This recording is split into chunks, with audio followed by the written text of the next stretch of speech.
report, and lawyer Richard Spoor joins us live now. Richard, a lot of people saying that's a significant ruling, a significant victory for the miners, but how important is it?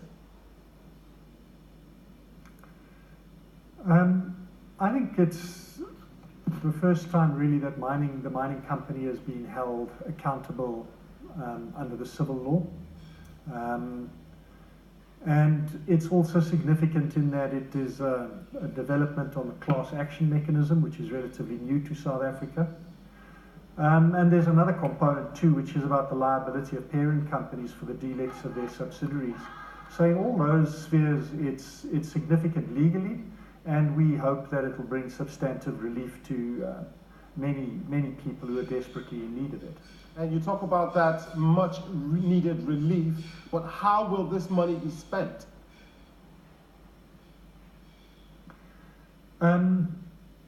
There are tariffs to be paid to people according to the diseases that they have and the severity of the diseases.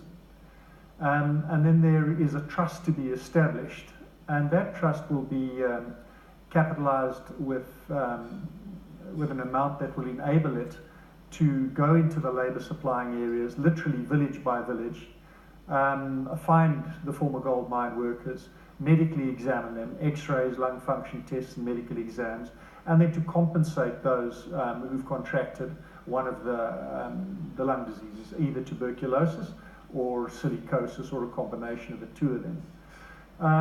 So over the next years, the intention is quite literally to visit every village across the subcontinent where mine workers hailed from, to identify those who are eligible to receive compensation and then to pay them.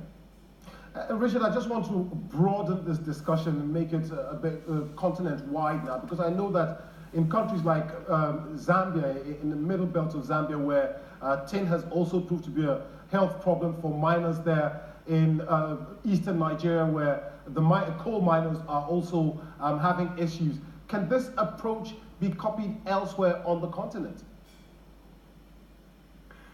You know, it can be done, but it is a process. I mean, we've learned from the UK, the first litigation we undertook was asbestos litigation in collaboration with a British trade union law firm.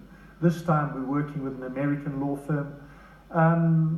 You need to develop the processes, the expertise, and crucially you need to find the money and the resources to prosecute this kind of litigation. This case has been running since 2005. It's taken that long to do it. So with patience and commitment and the resources and the skills and willingness to learn, we can extend this. And I'm sure there will be a positive ripple effects. As things stand, we're now looking at coal mining in South Africa. We have large numbers of former coal mine workers suffering from coal workers' pneumoconiosis and obstructive pulmonary disease. And we are definitely going to take it forward. The class action mechanism is being taken forward in consumer law. And we're finding the resources, finding the means, finding the skills. And, you know, I hope that this has a ripple effect and we can carry this across the rest of the continent. And just very briefly, Richard, back to South Africa. Is this the end of the battle, so to speak? Look, it's not the end of the battle. You know, the success or the failure of the settlement depends on its implementation. There's a lot of work to be done. It's a complex, difficult agreement.